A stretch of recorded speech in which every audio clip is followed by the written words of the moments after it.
Hai teman-teman, seperti yang kita tahu, setiap pembangunan, baik gedung, jembatan, dan infrastruktur lainnya, membutuhkan suatu perencanaan atau kerennya biasa disebut dengan desain. Lalu, apa yang unik dari proses desain yang dilakukan oleh Epic Studio? Mari masuk! Selama 3 tahun Epic Studio berdiri, kami pernah mengerjakan berbagai jenis desain konstruksi, meliputi studi kelayakan, detail desain, dan rancang bangun. Kami sudah pernah menyelesaikan 38 desain infrastruktur yang terdiri dari jembatan girder beton dan baja, jembatan slab on pile, jembatan box precast, jembatan kereta api, jembatan gantung, jembatan balance cantilever, jembatan cable stayed, serta dermaga dan jetty. Ada juga proyek desain bangunan seperti rumah, ruko, masjid, pabrik, dan bangunan industri lainnya. Proyek-proyek tersebut dimiliki baik oleh pemerintah, badan usaha milik negara, ataupun swasta. Jadi, kalau teman-teman kerja di salah satu instansi tersebut, bisa dong kita kerjasama. Ketika mendapatkan suatu pekerjaan, kami akan menyiapkan tim dengan keahlian sesuai kebutuhan proyek tersebut. Kami punya tenaga ahli dan engineer bersertifikat dengan keahlian meliputi geoteknik, struktur, jalan raya, estimator, hidrodinamika, dan oceanografi. Setelah permodelan desain dari engineer dan tim ahli selesai, tahap selanjutnya adalah pembuatan gambar yang dikerjakan oleh drafter-drafter handal. Sebagai informasi, engineer dan drafter kami memiliki 2-5 tahun pengalaman dalam bidangnya.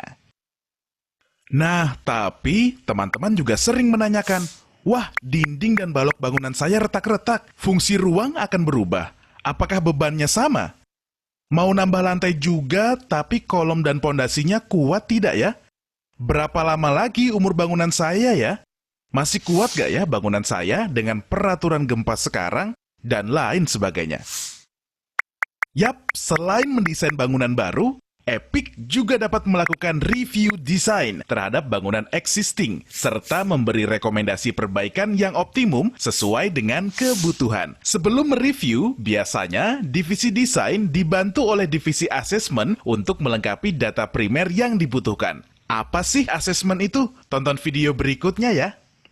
Proyek jembatan underpass Simpang Ngurah Rai di Bali, jembatan yang ada di Tol Pandaan Malang, jembatan overpass Kebasen, jembatan Siak 2 di Pekanbaru, Taman Alun-Alun Cianjur, dan bangunan pada kawasan Summarecon Bandung seperti Agate Studio, Ruko Crystal, Ruko Magna, Klaster Dayana, Klaster Denisa, dan Klaster Emily adalah beberapa desain kami yang sudah terbangun. Kami akan terus membangun bersama-sama dengan teman-teman sekalian tentunya. Meskipun terbilang masih baru, Epic amat serius dalam membekali anggotanya dengan berbagai kegiatan yang dapat menambah keilmuan dan wawasan. Kami memiliki divisi Research and Development atau R&D. Kami aktif sebagai pembicara maupun peserta dalam seminar atau workshop. Kami juga memiliki kemampuan dalam melakukan studi khusus seperti pushover analysis, steel structure, remaining life analysis based on corrosion rate, time history nonlinear analysis, 3D model finite element analysis, dan project financial modeling. Kami juga sangat peduli dengan penggunaan program berlisensi yang dapat mendukung pekerjaan yang berjalan. Kami menggunakan Midas Civil, AutoCAD, Plaxis, Windows 10, dan Microsoft Office Original yang terus diupdate secara berkala. Nah, dengan ini, teman-teman bisa tidur nyenyak deh. Epic Studio, for your epic solution.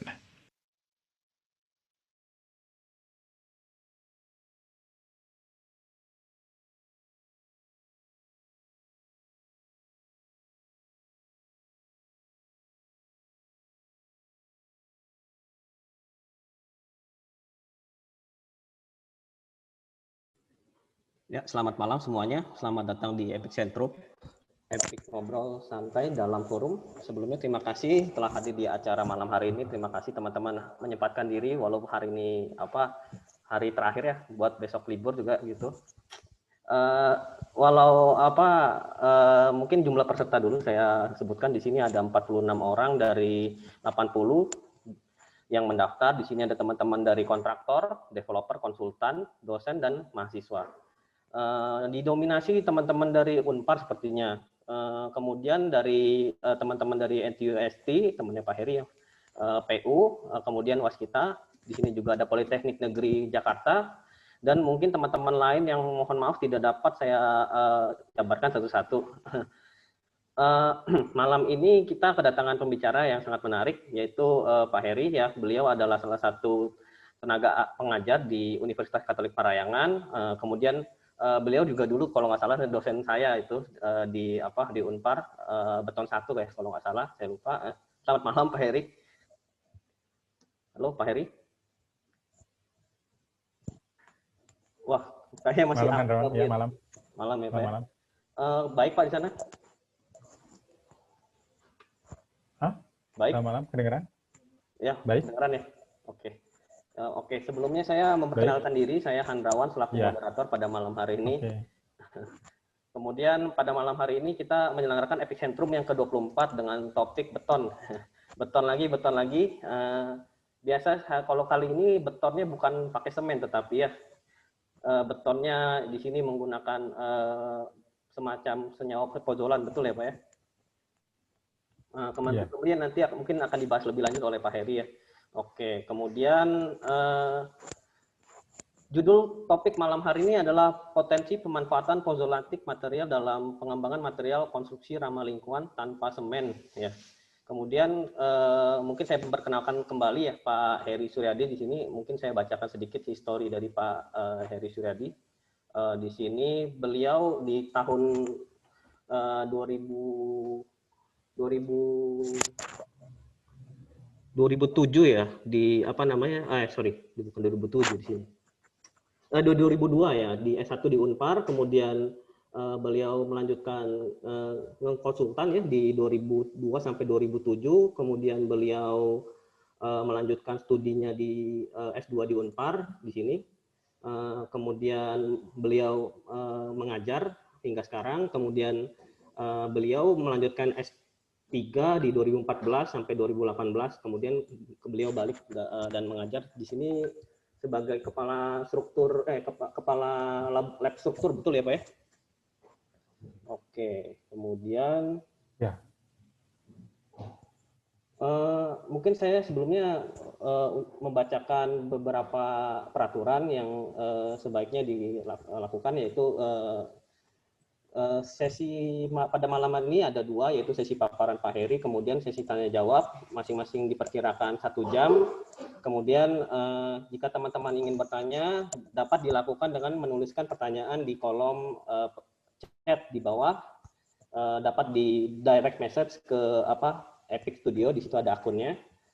Kemudian video dapat materi dan video dapat diupload di website kita, yaitu epicstudio.co.id. Di situ ada juga Epicentrum yang sebelum-sebelumnya yang 23, 24, di situ juga ada bahan-bahan yang cukup menarik di situ, dapat di-download di situ. Kemudian mungkin kita juga yang biasa ditanyakan oleh teman-teman juga mengenai sertifikat. Mungkin sertifikat hingga saat ini masih belum, tim kita masih belum menyediakan sertifikat bagi para peserta. Untuk lebih mempersingkat waktu, mungkin kita bisa langsung ke Pak Heri ya. Halo Pak Heri. Oke, ya, bisa saya mulai? Ya, oke, boleh, bisa. Udah siap ya Pak ya? Sudah, saya... Oke, boleh. Silahkan Pak di-share screen ya.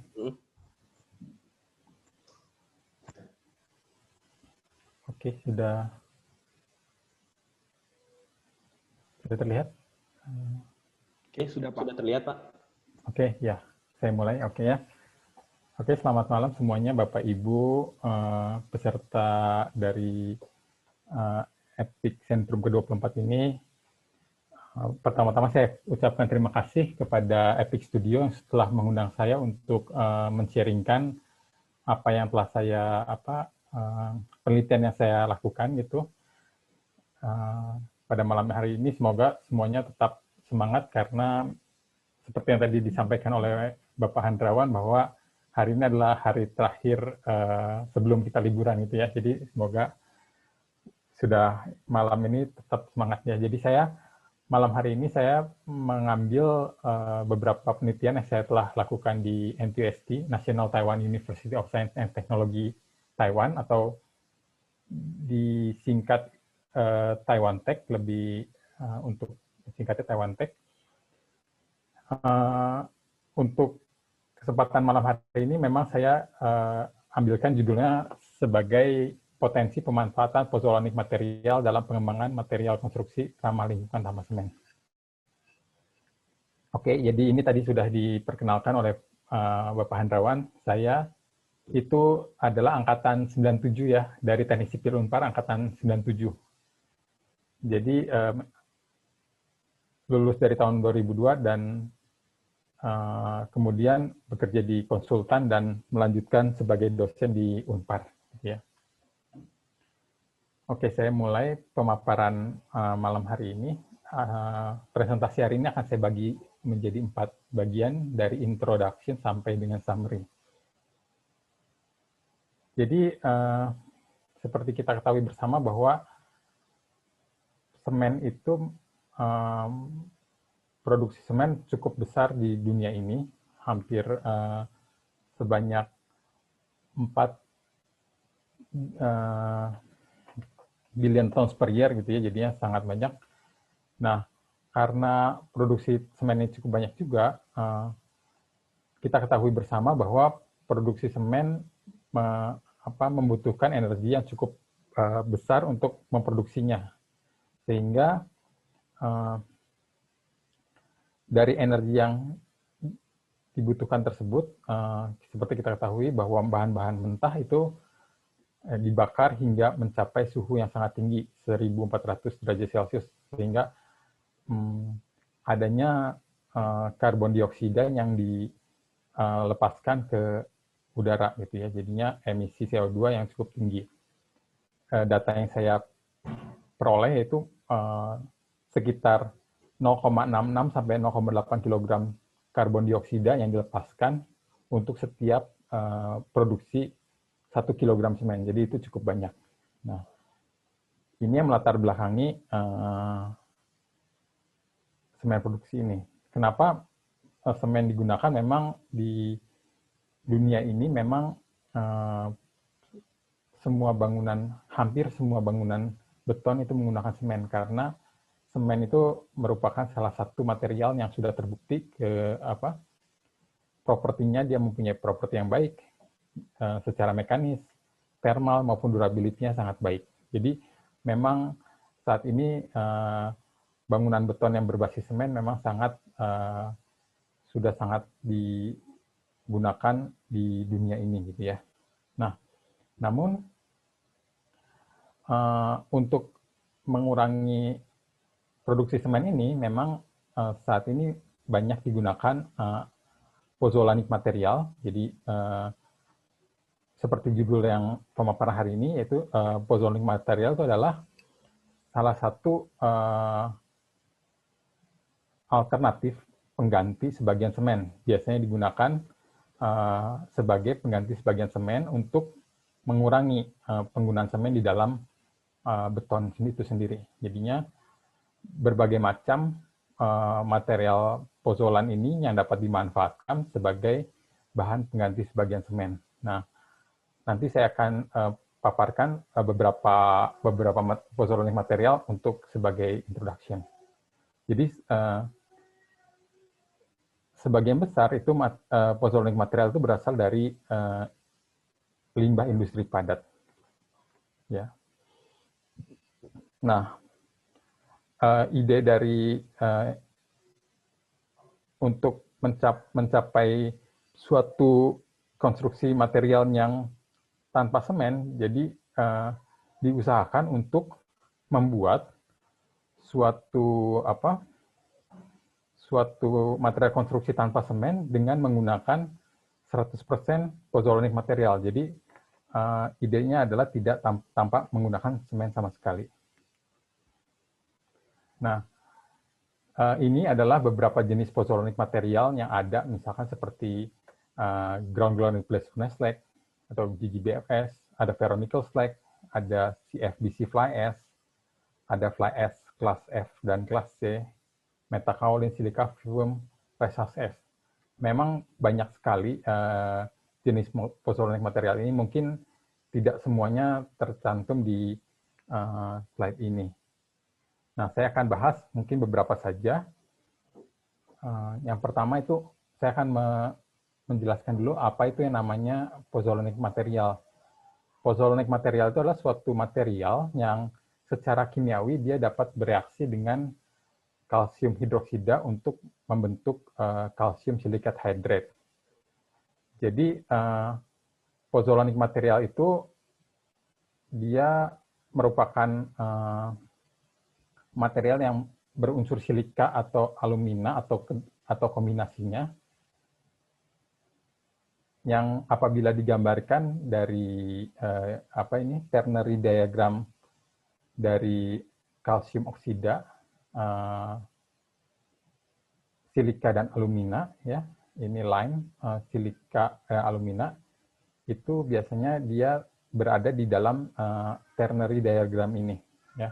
Jadi kalau Portland semen kira-kira posisinya ada di sini, slag atau GGBFS itu dekat komposisinya dengan semen, lalu ini adalah fly ash kelas F dan kelas C, dan ini silika foam, ya.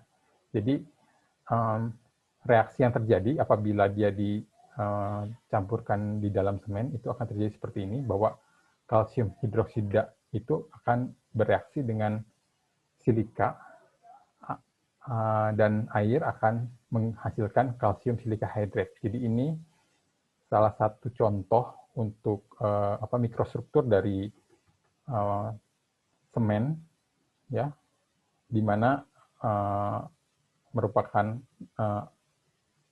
microstructure yang kita lihat bahwa di sini ada kalsium silika hydrate akibat dari pozzolanic reaction ini. Nah, pertama saya akan membahas ground granite blast furnace slag atau disingkat GGBFS. Jadi banyak term yang digunakan, mungkin bisa GGBFS, bisa GBFS atau slag, ya, itu sama, atau juga biasanya untuk di ACI dan ASTM sendiri digunakan istilah slag semen. Ini merupakan material yang sama, cuman memang penamaannya berbeda, gitu ya. Jadi slag ground granite blast furnace slag ini atau slag ini itu adalah hasil pembakaran biji besi, fluxing stone, dan bahan bakar berupa kokas itu di dalam blast furnace ini, tanur tungku tinggi ini, lalu di mana biji besi itu dimurnikan, ya, sehingga menghasilkan yang namanya molten iron, besi yang cair, dan di sini ada besi yang ada terak atau molten slag, di mana molten iron ini yang digunakan untuk menjadi pig iron untuk membuat baja biasanya. Nah, sedangkan limbahnya itu adalah molten slag, biasa dikeluarkan itu lalu bisa didinginkan, bisa menggunakan dikeringkan secara alami udara, itu biasanya bisa menjadi agregat, atau juga bisa didinginkan dengan menggunakan air. Biasa digunakan jet spray sehingga menjadi granulated slag. Nah, granulated slag ini apabila sudah dingin itu biasa digiling lagi untuk menjadi bubuk, jadi seperti ini. Ya, ini bisa menggantikan sebagian semen. Jadi GGBFS ini terdiri dari 3 komponen utama, yaitu adalah silika, alumina, dan lime. Jadi kita lihat ini adalah micrograph dari GGBFS itu sendiri. Nah, yang kedua itu adalah fly ash. Fly ash itu merupakan limbah dari pembakaran batu bara di pembangkit tenaga listrik ya. Kalau di Indonesia sendiri mungkin dari PLTU gitu. Nah, dengan cara khusus abu-abu yang terbang itu dapat dikumpulkan dengan mechanical atau electrostatic separator ini. Fly ash ini merupakan pozzolanic material yang mengandung silika, alumina, lime, dan iron oxide. Ya. Nah, dari segi microstructure-nya, fly ash itu dia mempunyai bentuk yang membundar ini. Secara alami dia bentuknya membundar. Jadi apabila digunakan di dalam beton itu biasanya bisa untuk meningkatkan porabilitas dari beton itu sendiri. Terdapat dua jenis fly ash, yaitu adalah fly ash kelas C, ada fly ash kelas F, di mana kandungannya yang berbeda. Biasanya kalau yang tinggi, dia dapat bereaksi dengan air. Apabila dicampurkan dalam beton, dia bisa meningkatkan waktu pengikatan. Jadi ini jarang dipakai untuk beton. Yang dipakai adalah yang low calcium, di mana dia tidak cepat bereaksi dengan air, sehingga yang dimanfaatkan adalah pozzolanic reaction ya untuk di dalam beton. Nah, selanjutnya itu adalah ada CFBC fly ash. Nah, saya mungkin Bapak Ibu mengetahui kalau di Indonesia apakah ada ini, silahkan di-sharingkan. Ini jadinya CFBC fly ash ini adalah merupakan limbah dari pembakaran batu bara juga dan petroleum coke di power plant, tapi dia mempunyai teknologi yang khusus untuk meminimalisasi sulfur dioxide dan nitrogen oxide emission gitu ya. Jadi ini merupakan salah satu produk sampingan di mana fly ash jenis ini mengandung banyak lime dan sulfur trioksida gitu ya. Jadi untuk CFBC fly ash ini memang bentuknya tidak membulat seperti fly ash kelas C atau kelas F. Selanjutnya itu ada silica fume. Silica fume itu adalah limbah dari produksi silikon atau logam yang mengandung silikon gitu ya. Dia merupakan di mana pada saat pembakaran material mentah dalam temperatur dalam tanur dengan temperatur 2000 derajat Celcius itu akan menghasilkan silikon metal. Nah, abunya atau esnya ya, fume itu adalah abu yang sangat halus itu ya, itu dikumpulkan untuk menjadi silica fume. Nah, silica fume sendiri ini memang mempunyai partikel yang cukup sangat kecil sebesar 0,5 mikrometer itu apabila dibandingkan dengan partikel semen itu hanya 45 mikrometer. Jadinya ini merupakan salah satu material yang sangat halus, bisa untuk meningkatkan kuat tekan beton. Nah, setahu saya untuk di Indonesia sendiri tidak ada produksi silikon di Indonesia, jadinya ini banyak di Eropa atau di Tiongkok. Jadinya untuk itu kita harus impor. Oke, selanjutnya, nah ini adalah perbandingannya ya. Jadi saya pernah untuk menguji komposisi kimianya. Kira-kira ini adalah untuk GBFS kelas fly ash kelas F, CFBC fly ash, dan silica fume. Yang silica fume sendiri saya ambil dari silica fume user manual gitu ya. Jadi kita bisa bandingkan uh, komposisi kimiawi dari masing-masing pozonic material tersebut. Nah, kalau misalkan digunakan dalam beton yang menggunakan Portland cement sebagai bahan pengikatnya, itu biasanya fly ash itu sebagai slag itu biasa sebagai cement replacement. Jadi biasanya kuantitasnya cukup banyak yang diganti, dimasukkan gitu.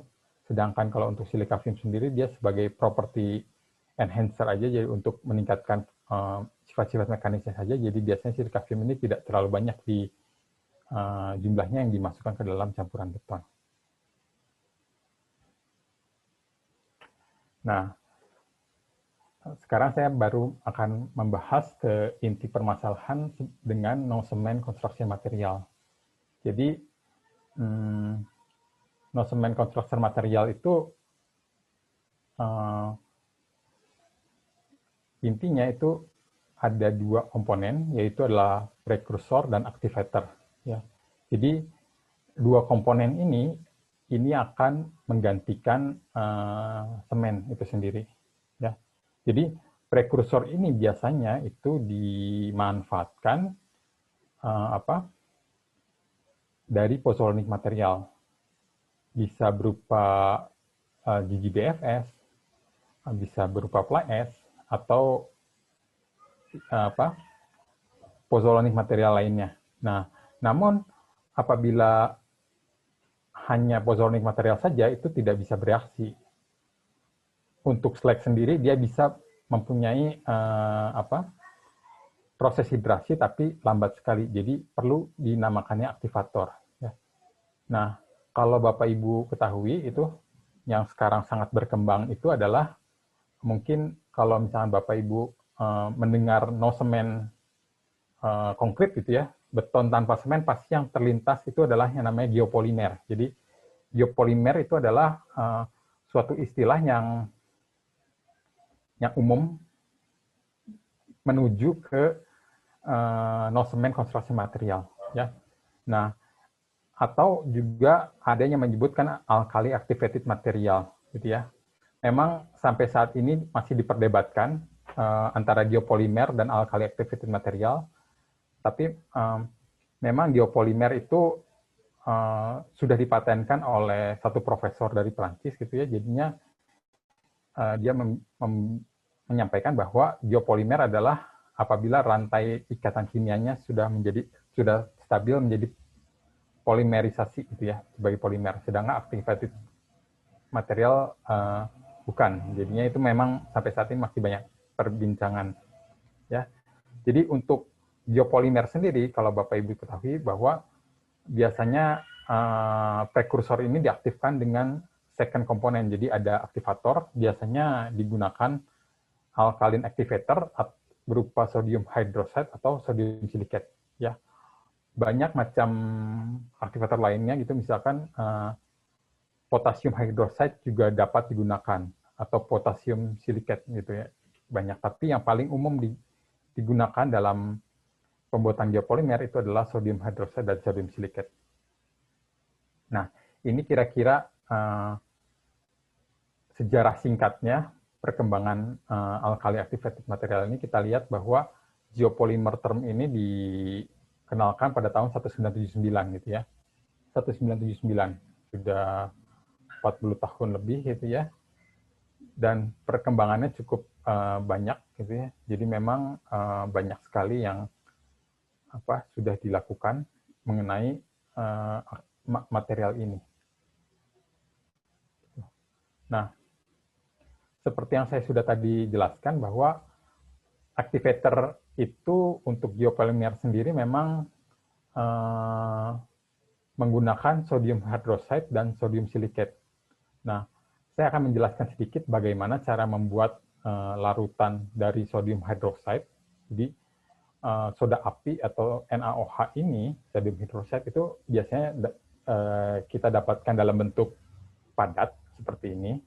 Lalu kita harus larutkan untuk mendapatkan konsentrasi tertentu. Jadi biasanya untuk membuat suatu beton geopolimer itu diperlukan untuk molaritas tertentu. Jadi dilarutkan dengan air biasanya adalah pure water gitu ya.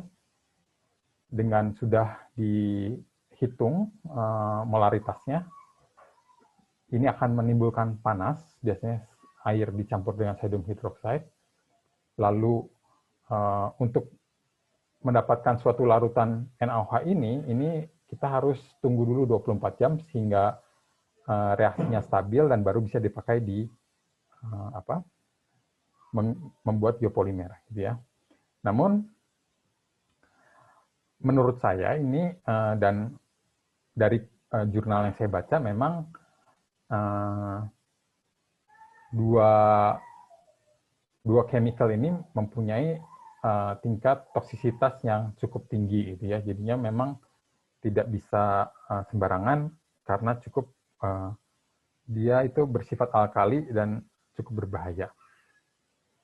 Nah, kalau misalnya digunakan di lapangan gitu ya, beton ini mungkin akan berbahaya bagi pekerja di lapangan gitu.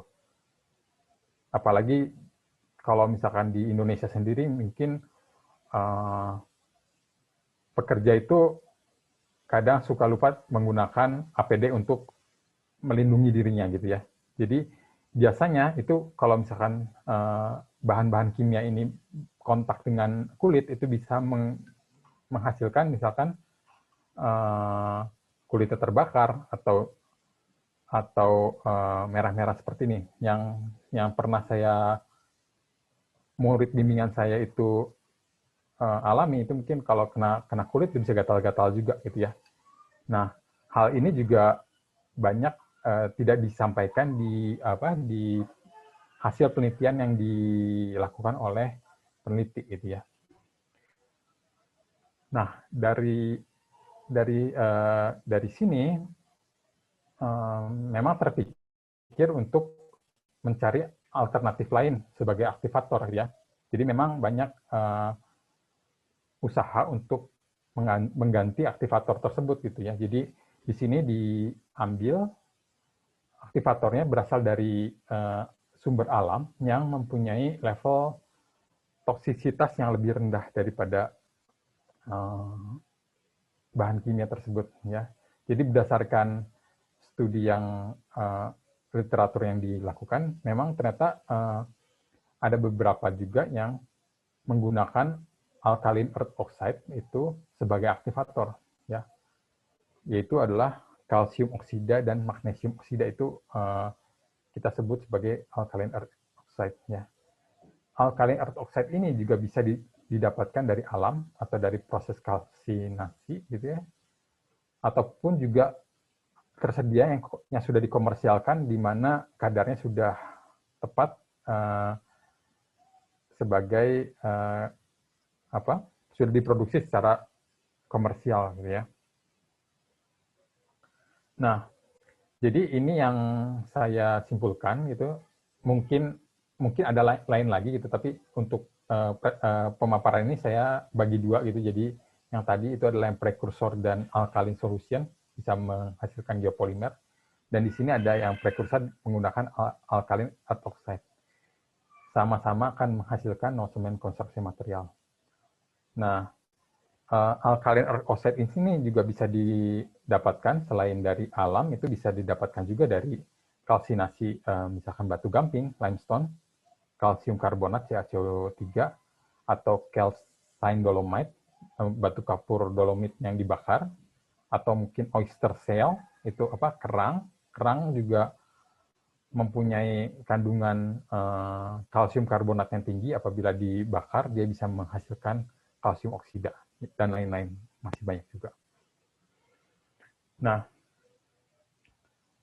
beberapa studi yang mengenai no-cement konstruksi material memang banyak gitu ya, tanpa menggunakan alkaline solution. Ini beberapa yang saya sudah pernah coba gitu. Tadinya dalam pemaparan malam ini saya mau coba beberapa saya sampaikan, namun kayaknya tidak cukup waktunya. Jadi memang untuk pemaparan malam hari ini saya akan berfokus pada TGBFS atau slag diaktifkan dengan calcine dolomite sebagai nosemen konstruksi material. Jadi saya akan memperkenalkan dulu bahwa apa itu dolomite. Dolomite itu adalah mempunyai rumus kimia CaMgCO3 2 kali, gitu ya. Merupakan strukturnya seperti ini, ya. Ideal dolomite seperti ini, mempunyai kalsium, magnesium, dan karbonat, ya. Nah, apabila dolomite ini dibakar, gitu, itu akan dapat menghasilkan kalsium oksida dan magnesium oksida. Tentunya dalam proses pembakaran dia akan tetap melepaskan CO2. Ya. Biasanya secara teoritis dekomposisi dari dolomite untuk menjadi kalsium dan magnesium oksida itu terdiri dari dua tahap ini. Nah, memang sudah banyak yang dilakukan, studi-studi mengenai pemanfaatan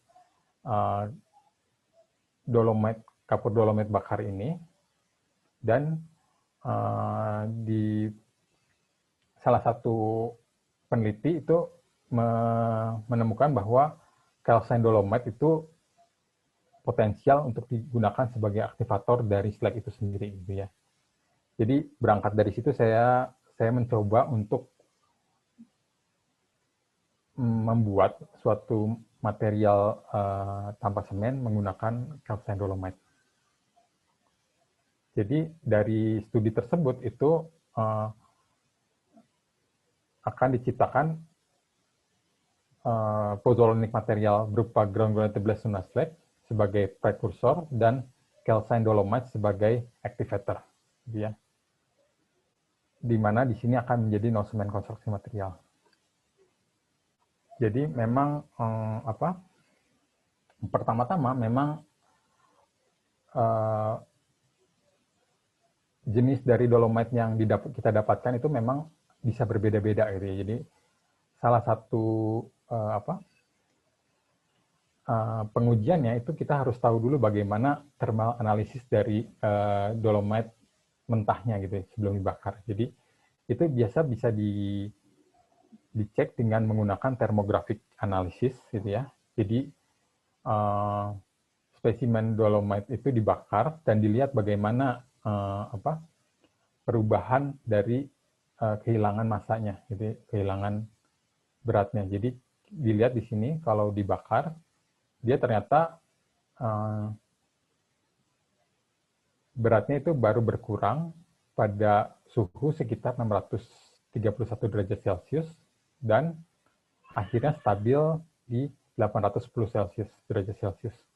Jadi di sini kita bisa asumsikan bahwa apabila material itu dibakar dan dia sudah tidak beratnya tidak berkurang lagi, artinya dia reaksi kimiawinya, transformasi kimiawinya sudah stabil, ya.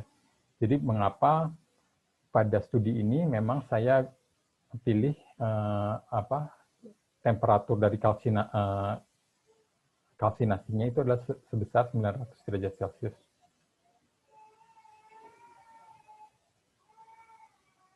Nah, jadi ini adalah proses yang dilakukan, itu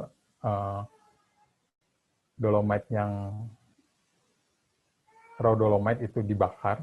Jadi pertama-tama dimasukkan ke dalam wadah tanah liat, ya. Jadi supaya seragam itu dimasukkan sebesar 150 gram per crucible ini, lalu dipanaskan sebesar 900 derajat Celcius untuk 1 jam. Ya. Mengapa saya diambil 1 jam? Memang ini berdasarkan literatur studi yang saya dapatkan. Jadi peneliti lain hasilnya adalah membakar dengan durasi 1 jam. Memang durasi 1 jam itu adalah durasi pada saat dia mencapai target temperature-nya. Untuk proses dari suhu ruangan hingga 900 derajat Celcius itu membutuhkan waktu selama kurang lebih 3 jam. Nah, jadi untuk membakar ini membutuhkan waktu 3 jam untuk pemanasan, lalu 1 jam untuk dibakar pada target temperature, lalu didinginkan secara alami. Setelah dibakar itu akan menggumpal seperti ini dan dihaluskan menggunakan saringan nomor 200, akan menghasilkan dolomit bakar ini. Ya, ini merupakan microstructure dari dolomit itu sendiri. Nah, sebelumnya dicek juga komposisi kimiawinya dengan menggunakan XRD itu. Jadi memang terlihat dari natural dolomite itu yang tadinya ada masih mengandung CaMgCO3 2 kali, itu setelah menjadi calcium dolomite dia akan terbentuk sebagai kalsium oksida dan magnesium oksida. Ya. Untuk pH-nya sendiri itu pH-nya sendiri itu di tes ternyata untuk natural dolomite itu 9,6 dan calcium dolomite itu 12,6. Jadi sudah sudah bersifat basa ya. Nah, untuk studi ini sendiri memang dibagi menjadi 3 bagian. Itu ada pertama dalam tahap pembuatan binder. Binder itu adalah hanya pastanya saja. Lalu tahap kedua itu adalah mortar. Mortar hanya pasta dicampur dengan pasir. Kemudian dibuat beton. Beton berupa karena beton membutuhkan material yang lebih banyak, jadi memang jumlahnya itu dipilih saja. Jadi tidak semua dibuat, hanya beberapa yang sudah dianggap optimum diambil sebesar, misalnya di sini hanya 10 dan 20%. Jadi di sini adalah yang angka ini merupakan komposisi dari slag-nya, S. Yang D ini adalah dolomite-nya. Jadi kalau ini 90-10 itu adalah 90% slag, 10% dolomite gitu ya. B itu adalah binder, M itu adalah mortar, C itu adalah konkrit. Jadi untuk konkrit sendiri itu ada dibandingkan dengan beton dengan berbasis semen, di mana merupakan diambil yang mendekati kuat tekannya. Oke. Jadi pertama-tama diperiksa dulu bagaimana sih hidrasi dari slag dan dolomite itu sendiri gitu. Itu digunakan isothermal calorimetry. Jadi semua material dan air itu suhunya distabilkan terlebih dahulu, lalu dicampur secara cepat, lalu dimasukkan ke dalam mesin yang namanya isothermal calorimeter ini. Nah, dari situ bisa dilihat bagaimana proses hidrasi dari pasta itu sendiri gitu ya. Jadi kalau kita lihat di sini, kalau melihat dari grafik ini, itu grafiknya seperti grafik dengan hidrasi dari semen gitu ya. Jadinya bisa ada 4 buah tahap, yaitu adalah initial peak, jadi sangat panas pada saat dicampurkan, lalu dia akan menurun hidrasinya, lalu dia akan naik lagi, dan akhirnya dia akan menurun lagi gitu ya. Jadi kurvanya mirip sekali dengan hidrasi dengan semen. Jadi bisa disimpulkan bahwa ini mirip dengan hidrasi dari potongan semen. Lalu untuk kadarnya sendiri memang semakin banyak kapur dolomit bakarnya itu memang dia akan meningkatkan heat of hydration-nya. Jadi semakin tinggi itu akan semakin besar pula panas hidrasinya. Lalu untuk pasta ini sendiri itu dicek workabilitasnya menggunakan meja flowing table. Dilihat bahwa memang di 20% dia mencapai optimum, ya. Jadinya paling besar dia workabilitasnya itu di 20%. Dan juga seperti yang bisa diketahui bahwa apabila semakin banyak persentase dari kapur dolomitnya, temperatur dari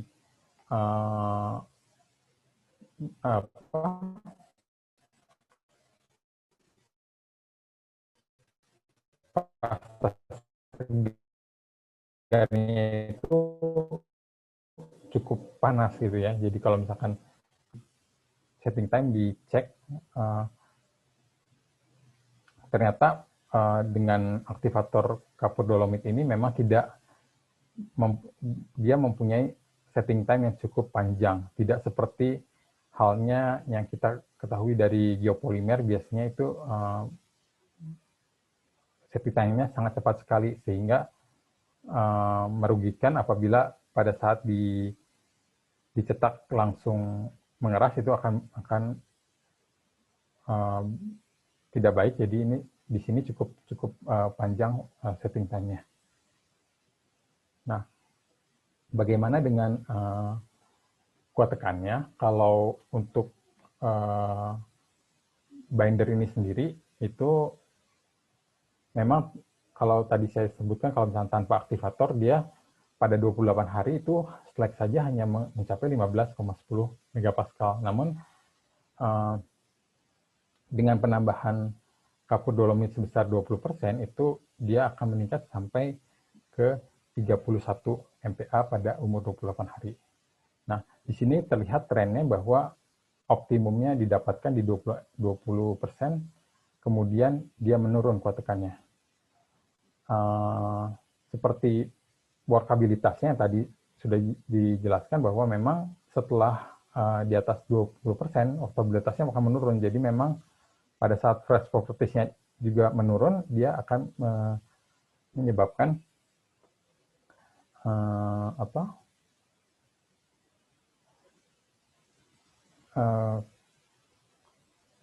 itu yang kurang baik, fresh properties yang kurang baik akan menimbulkan kuat tekan yang menurun pula, gitu ya. Jadi kuat tekan ini dilakukan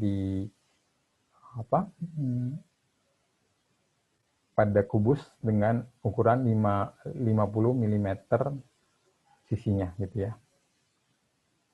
Nah, di sini sendiri saya mengetes sampai umur 1 tahun, jadinya bagaimana binder tersebut apabila sudah dirawat hingga 1 tahun. Jadi setelah 1 tahun ternyata dia yang tadi optimum di 20% itu ternyata pada umur 1 tahun tuh mencapai 41,71 megapascal. Jadi kalau kita dibandingkan dengan umur 28 hari, gitu ya, kuat tekan pada umur 28 hari itu bisa dilihat di tabel ini bahwa dia meningkat sampai antara 1,35 sampai 1,49 kalinya. Jadi cukup besar untuk kuat tekan jangka panjangnya. Jadi memang reaksi hidrasinya tidak berhenti, tapi terus bereaksi dan meningkatkan pada umur jangka panjang. Lalu hasil hidrasinya dicek dengan menggunakan scanning electron microscope. Ya, jadi ditemukan bahwa didapatkan kalsium silikat hydrate sama yang mirip dengan yang ada di dalam portland semen. Nah, namun setelah dicek dengan menggunakan EDS, itu dapat dilihat bahwa memang rasio kalsium dan Ca/Si-nya itu range-nya antara 2,06 sampai 3,92. Memang lebih tinggi daripada CSH yang ada di OPC binder, gitu ya. Biasanya dari literatur yang saya dapatkan bahwa untuk OPC itu adalah di antara 1,7 sampai 2. Lalu ini adalah XRD analisisnya untuk slag dolomite binder tersebut. Itu bisa dilihat bahwa ada puncaknya di sini di sekitar 30 derajat, ya, 2 theta sebesar 30 derajat yang menandakan bahwa dia itu adanya kristalin kalsium silicate hydrate. Selain itu juga banyak hydration product yang terlihat bahwa di situ ada calcite, ada portlandite, ada quartz dan magnesium calcite, gitu ya. Jadi khusus untuk di 20% memang di situ ada quartz yang diyakini bahwa itu adalah yang meningkatkan kuat tekan beton di 20%. Jadi setelah bisa disampaikan di proses hidrasi dari binder tersebut, gitu ya. Jadi bisa dilihat bahwa kalau kalsium oksida tercampur dengan air itu akan menimbulkan kalsium hidroksida, di mana kalsium hidroksida itu bisa bereaksi dengan silika yang ada pada slag, akan membentuk yang namanya kalsium silicate hydrate. Dan juga ion-ion dari kalsium yang terdapat di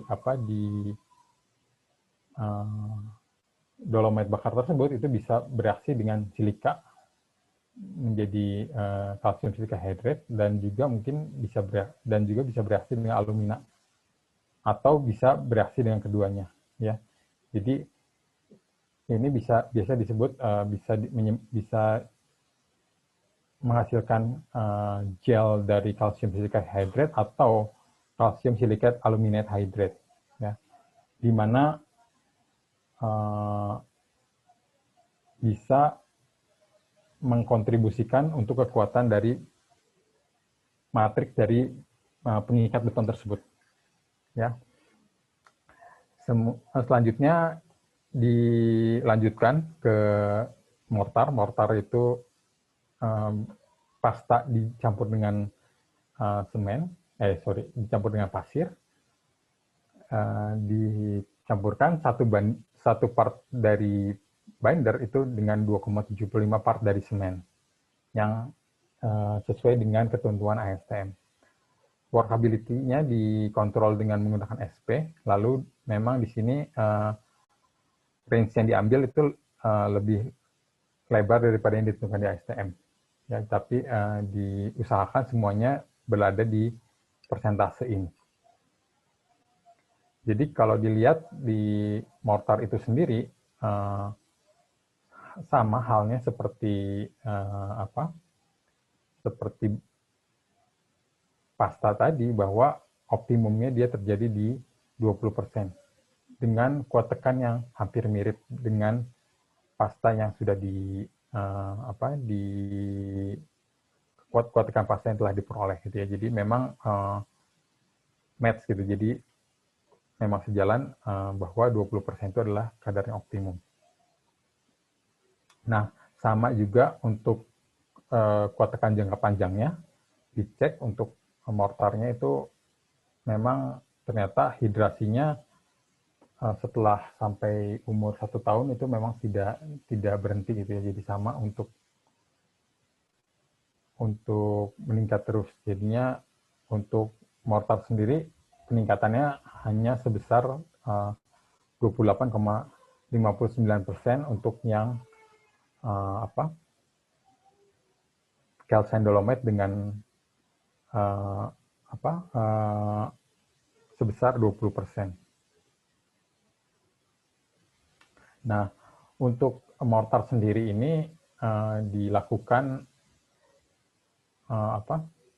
uji ketahanan pada temperatur tinggi, gitu ya. Jadi dicoba diuji untuk dibakar dengan suhu 300 dan 600 derajat Celcius, gitu ya. Jadi dibakar selama 3 jam pada target temperatur 300 dan 600 derajat Celcius. Nah, di sini dilihat bahwa untuk untuk kuat tekan pada saat 300 derajat Celcius itu malah meningkat. Jadi kalau 100% ini adalah kuat tekan pada 28 harinya, gitu ya. Benda uji yang sama di 28 hari dibakar itu dengan suhu 300 derajat Celcius itu meningkat. Seperti ini mungkin itu diakibatkan oleh accelerated hydration dari jadi hidrasi yang dipercepat karena dibakar pada suhu 300 derajat. Ya. Jadi memang terjadi peningkatan kuat tekan. Sedangkan pada saat dibakar hingga 600 derajat itu memang dia menurun sampai tapi dia bisa masih mempertahankan kuat tekannya sebesar kira-kira 59-64%. Ya. Jadi untuk apabila dibandingkan dengan yang semen base mortar, semen itu kira-kira kehilangan kuat tekannya sebesar 48,6%. Jadi berlakunya hampir sama dengan yang semen. Oke. Nah, selanjutnya saya masuk pembahasannya ke betonnya sendiri, gitu ya. Jadi betonnya sendiri memang dibuat sebagai self-consolidating concrete. Jadi workabilitasnya itu dikontrol dengan didesain menggunakan ASTM C1611. Jadi memang parameternya ada 3, yaitu adalah pertama itu adalah slump flow. Slump flow itu adalah besarnya diameter sebaran ini. Jadi memang ini sesuai dengan yang disyaratkan di ASTM. Lalu T50 ya. Di sini didapatkan 2 detik T50-nya dan di sini ada visual stability index-nya. Jadi di sini untuk visual stability index-nya sendiri itu didapatkan bahwa dia kategorinya 1, bahwa stable. Jadi tidak ada segregasi pada campuran beton segar tersebut. Nah, untuk di sini disiapkan cylindrical specimen, silinder, lalu ada plate specimen dan juga ada disk specimen. Ini nanti untuk menguji kuat tekan, modulus elastisitas, dan juga untuk mengecek volume of permeable void. Jadi untuk modulus elastisitasnya sendiri diuji menggunakan mesin servo hydraulic mesin dengan model MTS 810 gitu ya, dengan displacement controlnya sebesar 0,012 mm per menit gitu ya. Jadi di sini untuk regangan aksialnya digunakan axial extensometer. Jadi di sini ditaruh extensometer yang akan mengukur regangan aksial, dan untuk mengukur sirkumferensialnya itu menggunakan sirkumferensial extensometer. Ini akan mengukur regangan dalam arah radial ya. Nah, lalu kenapa digunakan ini? Ini juga bisa mendapatkan yang namanya perilaku dari softening dari beton ini. Jadinya kalau misalnya kalau menggunakan rantai ini bisa terlihat setelah beban puncak dia masih bisa terlihat bagaimana perilaku softeningnya. Nah, lalu yang kedua itu dicek juga namanya dynamic elastic moduli. Jadinya modulus elastisitas tapi berbasis dynamic gitu ya. Jadi disiapkan spesimen berbentuk plat ini dengan ukuran 20 cm x 10 cm x 5 cm gitu. Lalu digunakan impulse excitation teknik, di mana plat ini diketuk sehingga dia menimbulkan getaran, dan getaran tersebut nanti akan ditangkap oleh mikrofon. Lalu mikrofon itu terhubung dengan komputer yang ada softwarenya yang namanya Resonance Frequency and Damping Analysis atau RFDA, di mana dia itu akan melakukan yang namanya fast Fourier transform, di mana merubah dari time domain ke frekuensi domain. Nanti bisa didapatkan fractional frekuensi dan torsional frekuensi yang kemudian dapat dimasukkan di rumus ini. Ini akan mendapatkan rumus modulus elastisitas dinamik. Ini adalah modulus geser dinamik dan inilah Poisson ratio. Ya. Nah, ini adalah hasil dari compressive strength-nya. Jadi untuk di 28 hari memang untuk campuran dengan kalsium dolomite sebesar 20% ini mencapai 35,35 MPa. Ya. Sedangkan untuk 10% sendiri itu 26,58. Nah, ini dibandingkan dengan beton dengan berbasis semen, itu yang cukup dekat, itu yang saya anggap ekivalen, itu adalah yang dengan menggunakan water to cement ratio sebesar 0,5 sebesar 40,81 megapascal. Ya. Jadi di sini kita lihat bahwa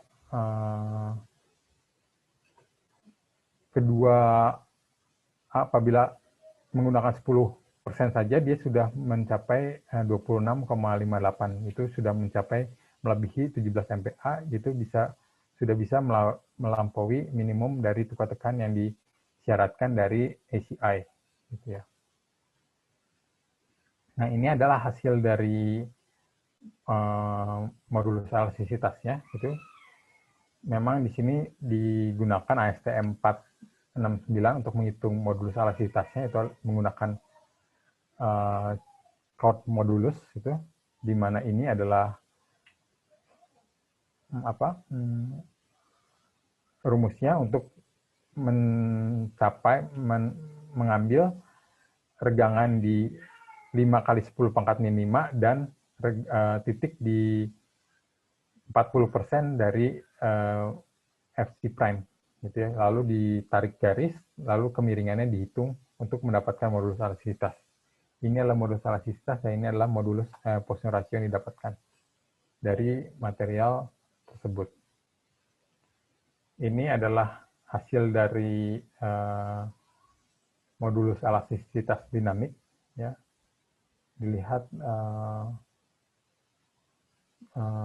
ini adalah modulus elastisitas, ini adalah modulus geser, dan inilah Poisson ratio. Poisson ratio cukup bervariasi, gitu ya.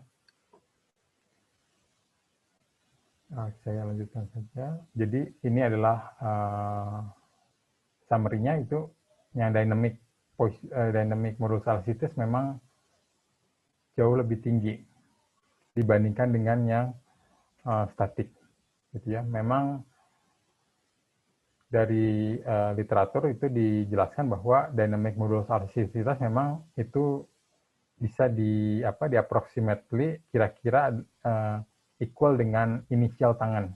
Jadinya kalau inisial tangan modulus adalah garis singgung yang awal pada kurva tegangan-regangan, sedangkan static modulus itu tadi kita sudah dapatkan dari chord modulus, gitu ya.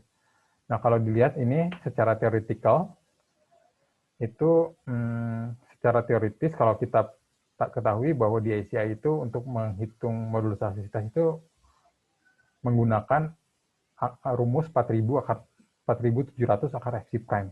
Jadi kalau kita lihat memang untuk diterapkan di material ini itu memang tidak bisa menggunakan rumus tersebut karena dilihat ini tidak akan lebih tinggi gitu. Jadi memang rumus 4.700 akar FC prime itu memang untuk material yang berbasis semen. Untuk material lain memang harus harus diteliti lebih lanjut berapa rumus yang sesuai gitu ya. Nah, selanjutnya untuk masalah durabilitas itu bahwa dicek juga water absorption-nya dengan di spesimen yang sudah dipersiapkan bahwa ternyata memang untuk modul water absorption memang dia cocok dengan kuat tekannya bahwa semakin rendah absorpsinya, nilai absorpsinya dia kuat tekannya akan semakin tinggi. Ya. Lalu yang kedua itu adalah volume of permeable void. Jadi volume of permeable void itu biasa digunakan untuk mengestimasi total porositas dari beton itu sendiri, yang bisa menggambarkan mudahnya penetrasi cairan ke dalam beton itu sendiri melalui gel pores, capillary pores, void atau micro crack gitu ya.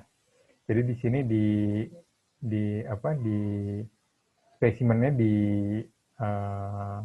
ditimbang dalam keadaan saturated, lalu ditimbang dalam keadaan oven dry, lalu juga ditimbang dalam saturated mass after boiling. Jadi jadinya direbus, lalu dihitung dalam kondisi oven dry, lalu ditimbang di dalam air. Lalu dimasukkan ke dalam rumus ini mendapatkan yang namanya volume of permeable void. Nah, kemudian hasil dari volume of permeable void ini dicek berdasarkan klasifikasi yang disampaikan oleh di Technical Notes 89 Vicroads ya.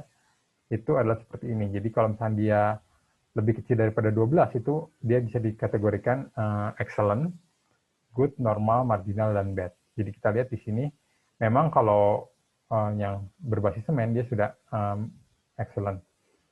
Nah, ini bisa dilihat bahwa yang mixture yang ini itu berada pada kisaran good dan normal durabilitas. Ya. Nah, jadi dari yang tadi saya sudah sampaikan itu saya mau mensummarikan sedikit, jadinya sudah bisa diciptakan material yang dengan prosedur yang simple itu dengan menggunakan level toksisitas yang rendah gitu ya. Jadi memang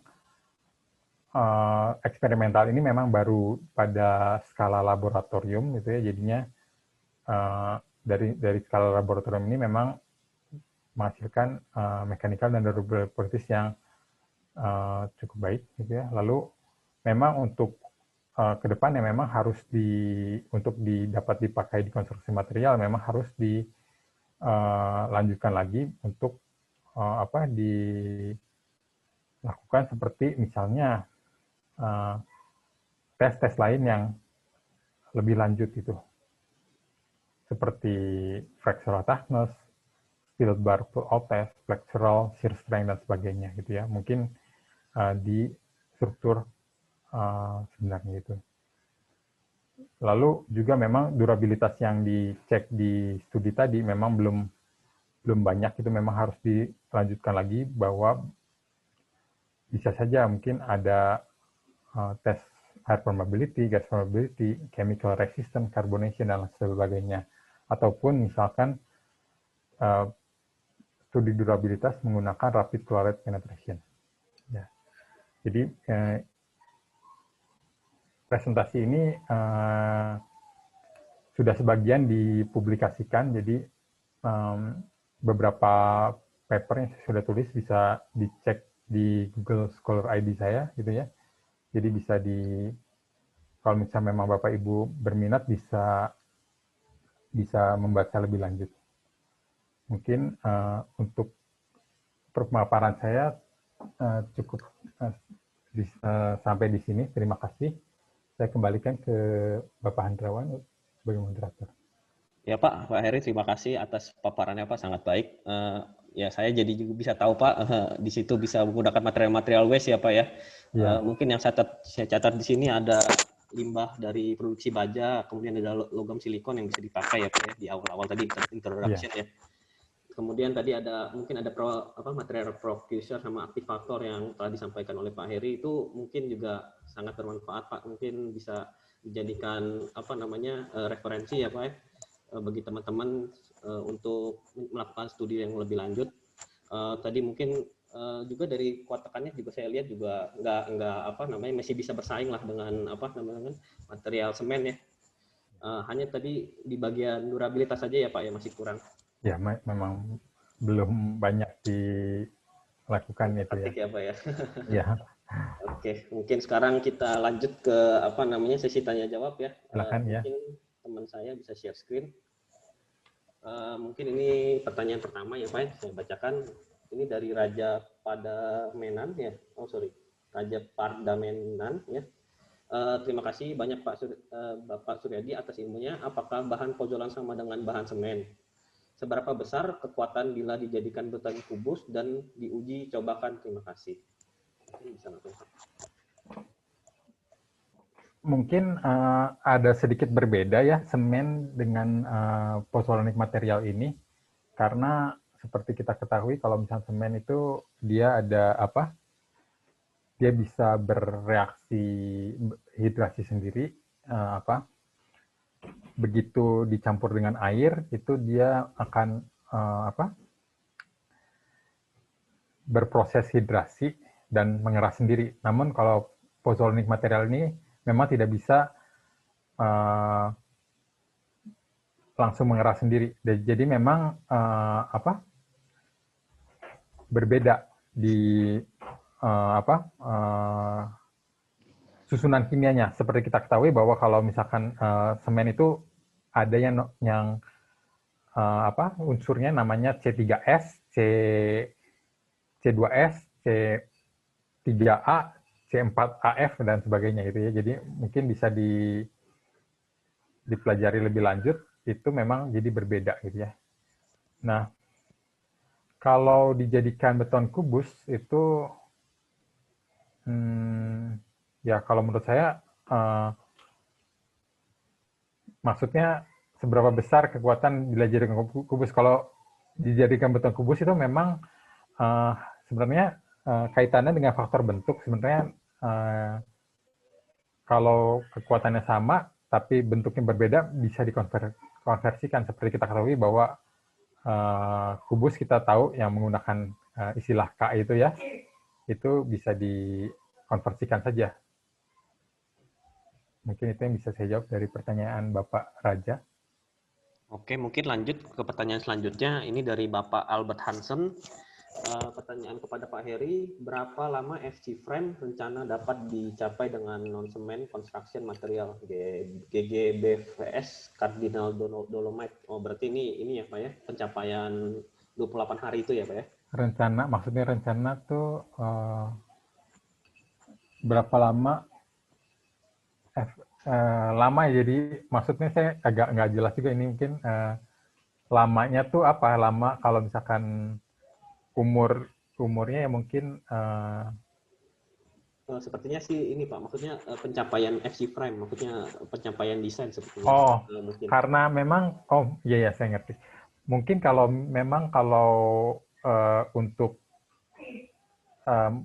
suatu material yang lain ini kan memang dia tidak seperti material yang sudah settle seperti semen gitu. Kalau semen itu kan dengan metode ACI misalkan dia ada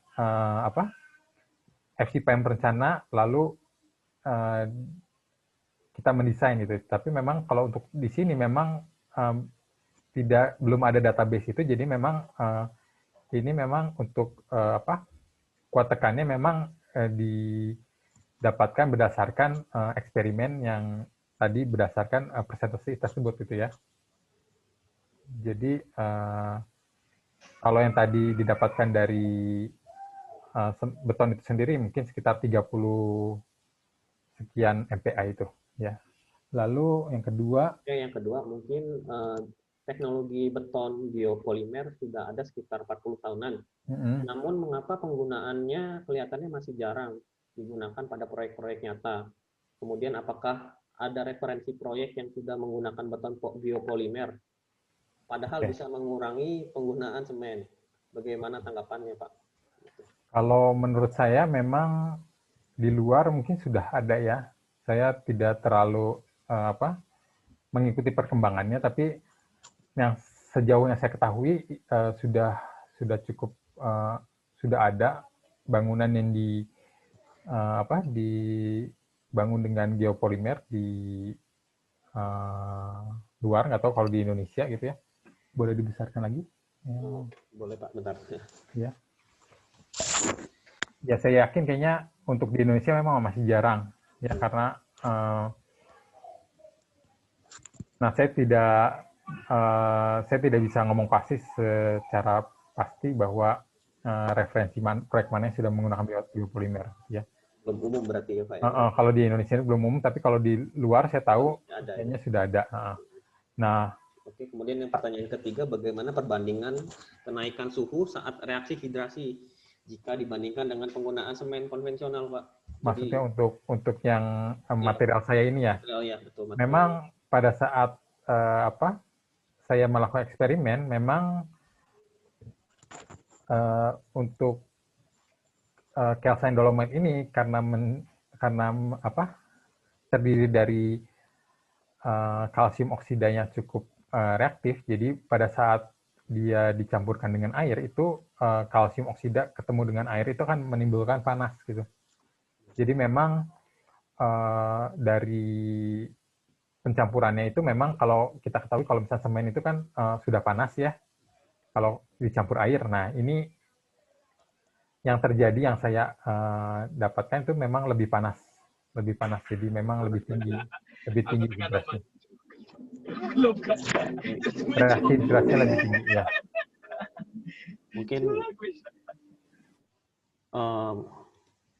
Mungkin di pertanyaan selanjutnya, lanjut ke pertanyaan selanjutnya. Halo Pak Heri? Ya. Ya, masih ya. Oke. Mungkin ini lanjutan dari pertanyaan Bapak Albert Hansel.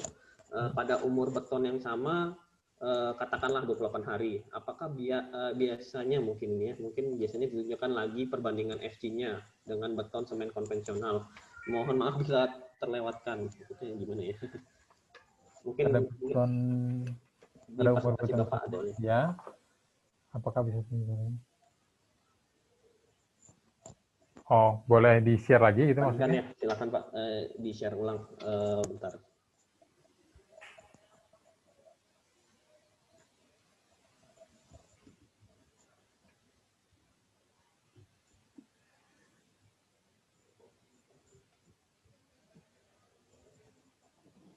Oke, ya. Bentar.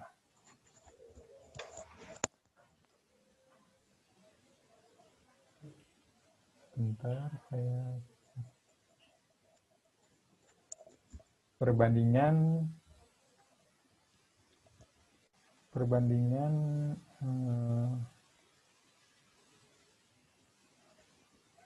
oh yang ini mungkin ya. Ini maksudnya. Pak belum kelihatan. Oke. Udah kelihatan. Oh, udah kelihatan? Ya, udah. Ya ini mungkin ya. Mungkin. Thank you tapi Pak. Lagi nge-lag kayaknya mungkin. Kelihatan nggak? Ya kelihatan Pak, cuman ini belum jalan. Udah besar belum? Sudah Pak, oke. Dibesarkan lagi. Oh, kalau dibesarkan jadi thank you lagi Pak. Oh iya udah ya ini ya. Udah Pak, udah. Nah ini mungkin ya, jadinya pada 28 hari memang yang 20% ini dia lebih rendah sebesar untuk 10% dia lebih rendah 34,87%, dan yang di 20% ini adalah 12,39%. Jadi itu untuk perbandingan di 28 harinya. Ya. Mungkin lanjut ke pertanyaan selanjutnya, di pertanyaan kelima tadi ya. Bentar, boleh stop share dulu Pak. Oke, silakan. Oke, mungkin ini yang pertanyaan kelima terkait dengan beton non semen base ini. Oh, ini sudah dijawab juga sebenarnya ya Pak ya. Sebenarnya Apakah tadi Bapak masih ya? di presentasi saya sudah menyinggung masalah ini kan ya. Jadi Ya, betul. tadi Mungkin bisa dijawab lagi. memang berbeda gitu. Ya, Jadi masih ya gitu. tidak dapat digunakan. Ya, tidak dapat digunakan. Oke, mungkin lanjut lagi ya ke pertanyaan dari Bapak CP di sini. Mungkin ini pertanyaan dari Bapak CP, seberapa kuat mutu yang bisa dicapai material tanpa semen, Pak? Yang Bapak tahu mungkin ini. Memang tergantung ya, tergantung kalau misalkan mutu kita mau capai sangat tinggi, ini material tanpa semen apa dulu gitu, misalkan aktivatornya apa? Apa misalkan kalau misalkan geopolimer, saya ketahui dia bisa sangat tinggi kuat tekannya. Jadi tergantung dari aktivatornya akan digunakan apa gitu. Dan juga kalau misalkan untuk misalkan yang berbasis tanpa alkaline solution seperti saya, ini mungkin bisa diatur dari penggunaan airnya. Jadi airnya apabila dikurangi lalu digunakan super plasticizer untuk mengontrol workabilitasnya, mungkin bisa dicapai yang kuat tekan yang tinggi gitu. Kalau untuk ketersediaan raw dolomite memang ini maksudnya mungkin saya bacakan dulu Pak ya, seberapa banyak ketersediaan raw dolomite yang bisa dijadikan pengganti semen. Maksudnya mungkin ini apa namanya di alam ini raw dolomite ini apakah bisa jadi pengganti semen gitu Pak? Apa demand-nya masih bisa ini Pak menggantikan material semen itu Pak gitu? Untuk menggantikan, jadi di sini kan di sini memang dolomite yang digunakan hanya sebagai aktivator, jadi dolomite itu sendiri bukan sebagai bahan dasarnya gitu ya kalau di sini saya. Tapi kalau saya dari paper yang saya baca, memang dolomite itu memang ketersediaannya melimpah di dunia ini. Dan juga salah satu bahan pembuat semen juga menggunakan dolomite gitu. Tapi kalau di sini bisa menggantikan material semen, saya rasa tidak ya. Oke, berarti ini apa ya? Memang material semen juga ada dolomite-nya berarti memang sebenarnya bisa juga digunakan, cuman tidak bisa menggantikan seutuhnya gitu Pak ya. Iya. Oke. Mungkin pertanyaan ketiga, apakah raw dolomite ini sudah digunakan untuk produksi massal? Mungkin ini pertanyaan lanjutan yang sudah Bapak jawab tadi ya. Mungkin bisa dilewat. Mungkin ya kalau raw dolomite kayaknya maksudnya mungkin kalsium dolomite atau raw dolomite, ini saya nggak tahu. Raw dolomite Pak, ini ya. udah raw dolomite memang sudah ada di alam itu, tinggal diambil saja dan di itu ya. Ya, oke. Oke, selanjutnya pertanyaan selanjutnya mungkin ini dari Ilsya, Ibu Ilsya. Apa bisa dijelaskan kelebihan dan kekurangan penggunaan material ini dibandingkan dengan semen? Bagaimana juga bila dibandingkan di sisi biaya dan harga, Pak?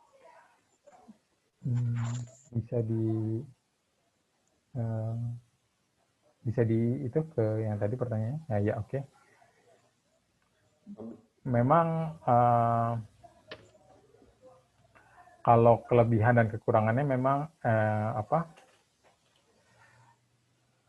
memang dari segi, kalau kita lihat tadi sih untuk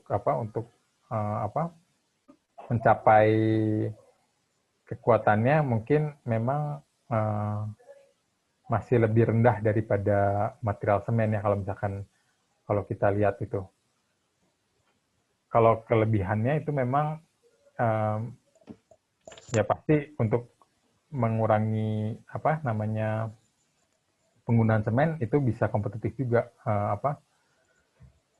dengan menghasilkan material yang sama itu dapat didapatkan material yang kuat tekannya hampir sama dengan semen. Nah, tapi di sini juga dikaitkan dengan nilai ekonomisnya kan ya. Memang kalau ekonomisnya memang saya belum pernah menstudikan ke arah situ gitu ya. Tapi kalau saya yakini sih untuk di level laboratorium, jadi untuk penelitian memang kalau dibandingkan memang pasti agak tinggi harganya. Kalau misalnya dibandingkan dengan semen yang di pabrik semen yang diproduksi secara massal gitu. Jadi ya, kalau saya kira mungkin untuk di level laboratorium ini memang sekarang mungkin lebih mahal kalau misalnya dibandingkan langsung harganya gitu. Tapi kalau misalnya nanti diproduksi secara massal, saya yakin mungkin bisa berkompetitif juga gitu untuk dari segi biaya. Tambahan lagi juga untuk misalkan geopolimer itu kan menggunakan aktivatornya berupa NaOH dan Na2SO3. Nah, kalau dibandingkan dengan geopolimer itu harga aktivatornya menggunakan kapur dolomit ini tentunya akan lebih murah gitu. Oke, mungkin langsung ke pertanyaan selanjutnya. Ya. Ini dari Albert Kuncoro. Ya. Pak Albert Kuncoro. Selamat malam Pak Heri, salam sejahtera. Saya ingin bertanya. Oke. Untuk tes dinamik elastik modul seperti yang terlihat pada gambar, saya rasa spesimennya adalah pasta. Ini mungkin konfirmasi ya mungkin Pak. Untuk dynamic, ya ini kebetulan Albert Kuncoro ini sedang ada di Taiwan Tech, sedang studi di NTST juga gitu ya. Jadi untuk yang tadi spesimen yang tadi saya presentasikan itu adalah beton ya. Jadi kalau beton itu memang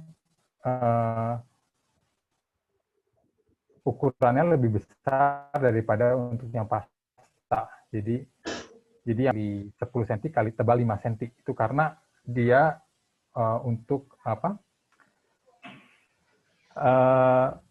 Supaya agregat bisa masuk ke dalam spesimen tersebut gitu. Jadi memang spesimen itu bukan pasta. Kalau pasta itu lebih kecil, ya lebih tipis dan lebih kecil gitu ya. Hanya dengan pasir ya Pak agregatnya ya Pak? Iya, kalau pasta sendiri tanpa agregat malah. Jadi tebalnya itu kalau nggak salah kalau pasta saya pernah itu mungkin sekitar saya nggak ingat 1,5 cm atau berapa gitu. Jadinya tidak sampai itu yang tadi saya itu adalah memang spesimennya beton. Oke, mungkin pertanyaan selanjutnya, bagaimana jika saya ingin melakukan tes dinamik elastik modul pada beton? Dan apakah ada perbedaan dimensi perbandingan dengan spesimen pasta, Pak? Jadi memang yang pasti itu untuk tes dinamik elastik modul yang tadi saya sampaikan itu memang rasionya itu memang harus tebal itu lebarnya 2 kali tebal dan panjangnya itu udah 2 kali lebarnya. Jadi kalau tadi itu tebalnya 50, lebarnya itu adalah 100 dan panjangnya itu nanti menjadi 200. Jadi 1 banding gimana menjelaskannya? Lebarnya 2 kali tebalnya, panjangnya 2 kali lebarnya gitu. Itu yang rasio itu harus sama. Jadi untuk pasta sendiri memang dia lebih kecil. Gitu perbandingannya. Lanjut mungkin ke pertanyaan selanjutnya ini di PowerPoint lainnya. Bentar Pak ya. Ya.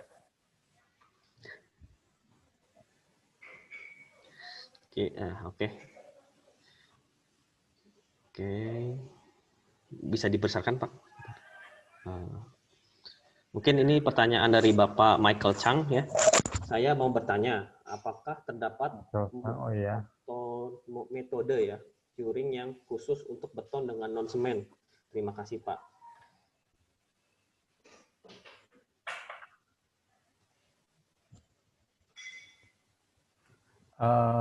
Metode beton non semennya itu apakah menjurus ke yang saya paparkan atau betul ya, Bapak paparkan. Yang lain gitu secara umum gitu. Nah itu mungkin saya paparkan keduanya mungkin. Kalau untuk materi yang saya paparkan tadi, memang saya menggunakan curingnya curing basah, menggunakan water curing. Jadi spesimennya memang direndam di dalam air sesuai dengan apa yang disampaikan di ASTM. Saya juga pernah membandingkan untuk yang spesimen saya sendiri itu apabila dia di curing di udara saja dan di curing di air. Memang untuk curing di air akan menghasilkan kuat tekan yang lebih tinggi dibandingkan dengan curing di udara itu. Ya jadinya untuk pertanyaan pertama itu. Mungkin saya bacakan lagi untuk pertanyaan kedua. Mengingat beton non-semen ini menggunakan bahan kimia, apakah beton dengan non-semen ini lebih rentan untuk gagal atau bersegregasi karena cuaca, suhu udara, kelembapan, dan lain-lain? Jika dibandingkan dengan beton normal, dengan maksudnya yang dengan material semen, Pak. Memang apa?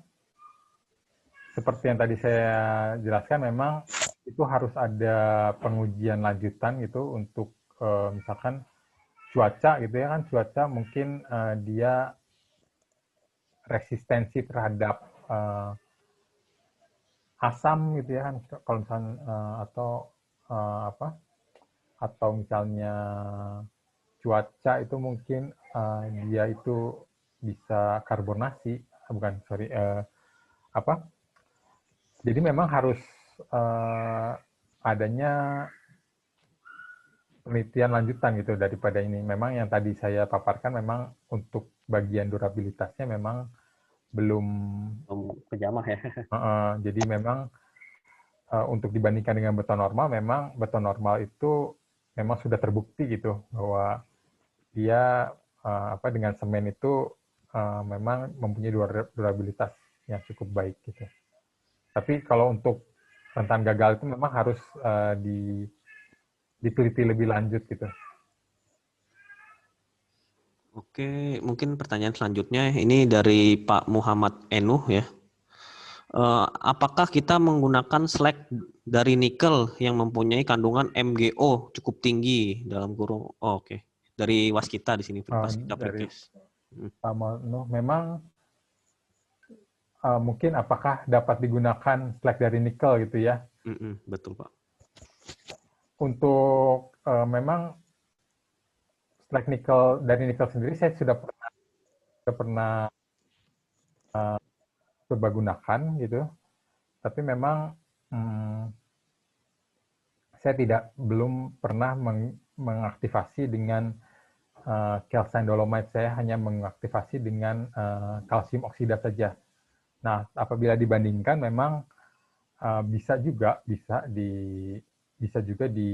dihasilkan kuat tekan, tapi memang saya bandingkan dengan aktivator yang sama itu dia lebih rendah kuat tekannya yang menggunakan slag dari ferronikel ya biasanya itu. Ya. Oke, kemudian ini pertanyaan selanjutnya dari Bapak Wisnu.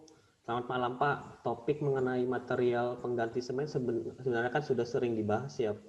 Apa saja sih Pak kendala pemanfaatan material pengganti ini untuk menjadi bahan utama? Apakah terkendala di peraturan atau standar yang berlaku? Kalau dari dari bahan utama biasanya kan pengganti sebagian semen ya, sebenarnya sudah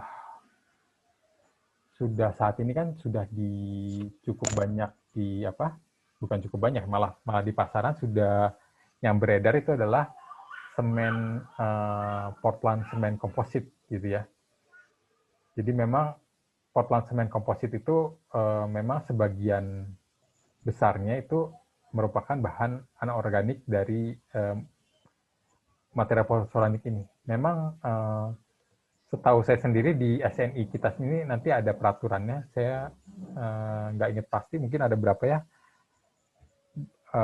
15-35% atau berapa, saya mohon maaf kalau misalnya salah itu. Memang itu sesuai peraturan sih. Jadi maksudnya terkendala itu apa saja kendala pemanfaatan materi pengganti ini. Saya rasa mungkin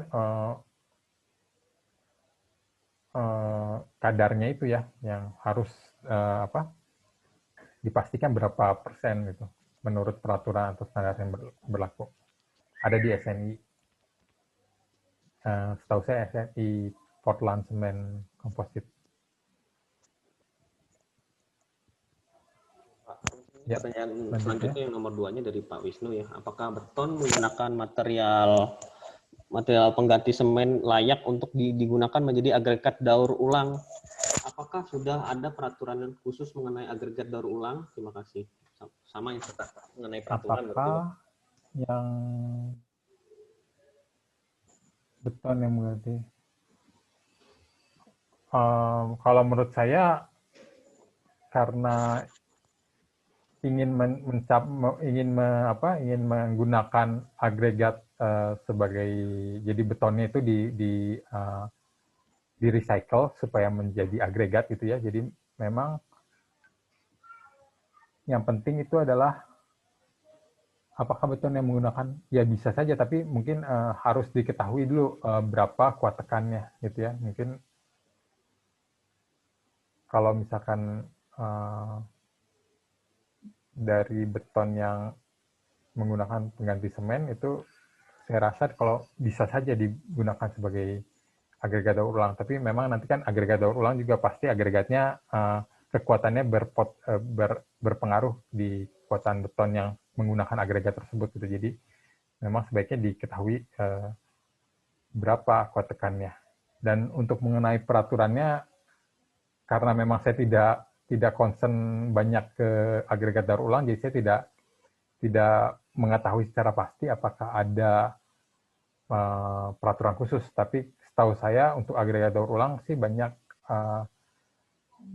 jurnal yang telah ditulis menggunakan agregat daur ulang. Jadi kalau misalnya memang mau mengacu, bisa digunakan jurnal-jurnal yang sudah dipublikasikan.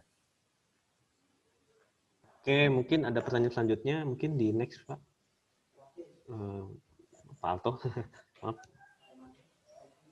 Mungkin ini dari Pak Mukis Ikhlas ya, Muk Khalid. Untuk bangunan rumah tempat tinggal, apakah bisa menggunakan bahan pozolan saja, tidak menggunakan semen?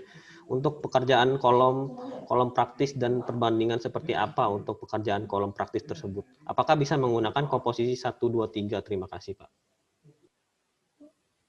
Oh, maksudnya pozolan saja ya. Jadinya kalau misalkan saya rasa sebagian besar pozolan saja itu tidak bisa bereaksi dengan air sih, kalau hanya materi pozolan saja. Jadi kalau misalnya seandainya tanpa diaktifkan, dia seperti yang saya sudah pernah lakukan itu, kalau misalnya seandainya slag hanya diaktifkan dengan hanya dicampur dengan air, dia itu mengerasnya baru beberapa hari gitu. Jadi memang tidak bisa digunakan pozolan saja gitu ya. Memang harus ada suatu media lain yang mengaktifkan supaya dia mempunyai sifat seperti semen gitu. Jadi untuk dan perbandingannya seperti apa untuk kolom praktis? Ya kalau misalnya tidak bisa digunakan ya mungkin tidak bisa disebutkan juga berapa perbandingannya untuk pekerjaan tersebut. Oke Pak, mungkin pertanyaan sampai di situ saja, sudah habis. Kita mungkin tutup ya sesi tanya jawab. Mungkin di sini kita biasa di epicentrum sebelumnya kita akan menghidupkan webcam ya Pak ya, untuk foto bareng yang biasanya dilakukan. Bagi teman-teman bisa dimohon untuk menghidupkan webcamnya untuk foto-foto bareng dokumentasi.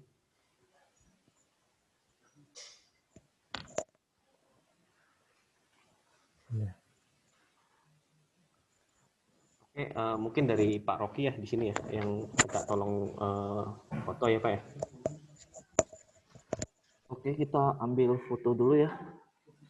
Untuk page pertama, 1, 2, dan 3. Oke. Untuk page kedua, 1, 2, dan 3. Oke. Udah? Oke. Udah mungkin ya Pak ya. Terima kasih atas kehadiran teman-teman malam hari ini. Malam sebelum libur. Mungkin sebelumnya saya ucapkan mohon maaf jika ada kata-kata yang kurang berkenan dari saya. Mungkin jangan lupa juga follow IG kantor kami di IG epicstudio.bdg. Sebelum kita tutup sekarang mungkin saya tutup acara pada malam hari ini. Selamat berlibur dan sampai jumpa di webinar selanjutnya. Terima kasih. Ya, makasih untuk semua yang sudah berpartisipasi di acara ini dan juga terima kasih pada Pak Hendrawan. Terima kasih Pak.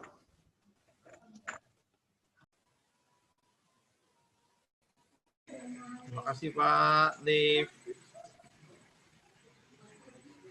Terima kasih Pak. Terima kasih. Terima kasih Pak. Terima kasih ya.